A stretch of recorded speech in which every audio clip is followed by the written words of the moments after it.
RGG Studio seems like it is on fire right now in a good way. Like they are hot, they are consistently dropping games every year, and it never seems to stop amazing me what they're doing. They're also got a new virtual fighter game in the works, which is crazy. They seem to always impress. And the fact that the vast majority of these games they put out tend to be well worth their price of admission only makes that output that much more. And in just a week, not long from now, we'll be playing the next game they're putting out, Like a Dragon Pirate Yakuza in Hawaii, a spinoff that'll see fan favorite character Goro Majima returning as the central playable protagonist. And there is definitely a lot of excitement leading up to this game. In this video, I'm here to tell you everything you should know before you decide to buy it. So this game is set 6 months after the events of Like a Dragon Infinite Wealth. Pirate Yakuza in Hawaii is going to turn its focus away from Ichiban, Kiryu, and company, and instead pivot to Majima. The legendary ex-Yakuza finds himself stranded on a rich island, where upon awakening, he realizes that he has fully lost his memories.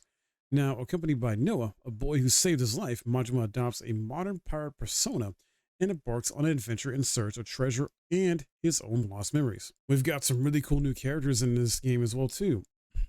So, I already mentioned Noah, right? Who's going to be an important part of the story. Besides him, though, other new characters featured in the game will include Jason Rich, a bar owner on Rich Island, and Noah's father, Jason's daughter, Moana, former Tojo clan patriarch, Teruhiko Shigaki, and more. Not to mention Samoa Joe is in the game as well, too, as Raymond Law.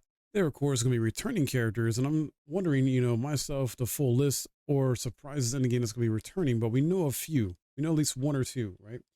So you can expect plenty of familiar faces to show up as well. Majima is, of course, the star of the show, while you can also expect his sworn brother, Saejima, to play a role as well. Meanwhile, former Majima followers, Nishida and Minami, will return as well. Like a Dragon games are famous for how smartly they reuse maps and locations, and sure enough, Pirate Yakuza in Hawaii will bring back a familiar map in the form of Honolulu. The entire map, first featured in last year's Infinite Wealth, will return, while Nell Island, another familiar location, will also be featured. The aforementioned Rich Island will also be explorable, and will be joined by fellow new location, Madlantis, which is a secret island that pirates in particular love to visit frequently. And this is the place where Samoa Joe's character is essentially in charge of and running. Majima's switch to piracy will impact the core gameplay loop as well. As you'd imagine, chief among the changes to the series' familiar formula will be the addition of naval exploration and combat. Players will be able to take control of Majima's ship to traverse the high seas, where you'll also encounter enemies to take on in real-time naval battles. When you're done firing cannons and a variety of other weapons, such as guns, flamethrowers, and more at each other, you'll also be able to board enemy ships for more one-on-one combat. And from what I've seen so far, this is very reminiscent of Assassin's Creed Black Flag in some elements. Majima's ship is going to be another vital aspect of the game. To no one's surprise, called the Goro Moro, it will be the vessel that you'll be using to navigate the seas and take on other pirates. Players will be expanding and improving their crew throughout the experience, while you also have various customization options at your disposal as far as the ship itself is concerned. There are bonding mechanics in the game too, and these end up becoming important in Yakuza games one way or another. And Pirate Yakuza in Hawaii is going to keep that trend going. This time, they'll be tied to your crew. Specifically, Majima will be able to bond with his crew members by performing in a variety of side activities. As your bond with the crew member increases, you'll see improvements in their effectiveness in the form of stat changes. One of the several side activities on offer, the Pirate Coliseum, will be worth keeping an eye on for those on the lookout. For combat challenges found in Madlantis, the Coliseum will allow players to engage in different types of battles for unique special rewards. 4 different battle types will be available, including, as you expect, naval battle. Outside of ship combat, Like a Dragon Pirate Yakuza in Hawaii will obviously feature plenty of fisticuffs and brawls, but instead of Infinite Wealth in Yakuza 7's turn-based style, it will be going back to the series' original style. So yes, that means the combat in the upcoming spinoff is going to be real-time once again. So you can expect plenty of fun and crazy brawler duels. And with that comes multiple ways you can approach combat in this game. So 2 different combat styles will be featured, with the Mad Dog style serving as the default and focusing on speed, agility, and aggression that Majima fans will find familiar.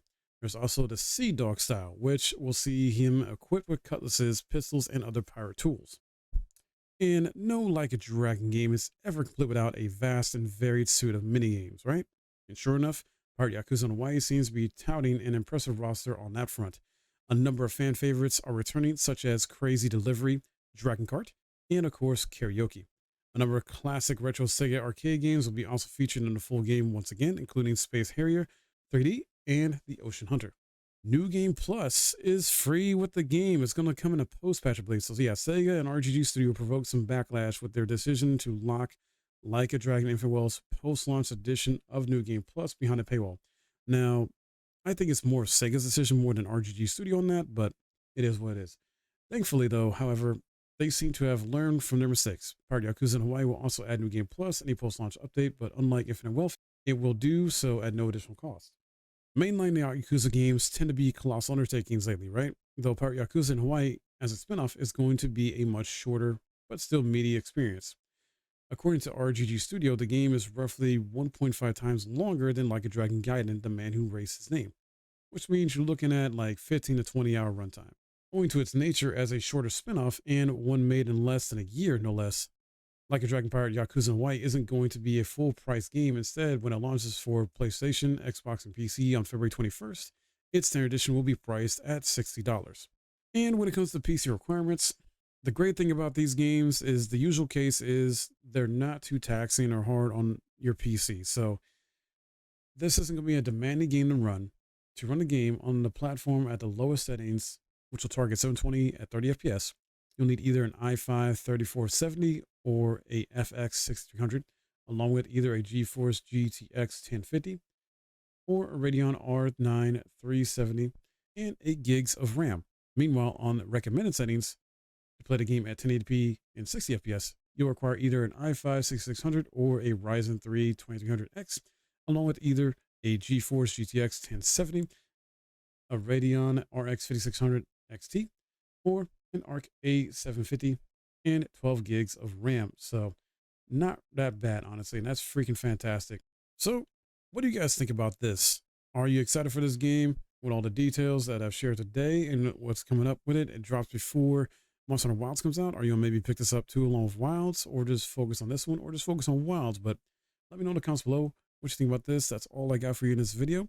If you enjoyed this and found this helpful, please hit that like, subscribe if you're new. My name's Mike, and I'll see you in the next video.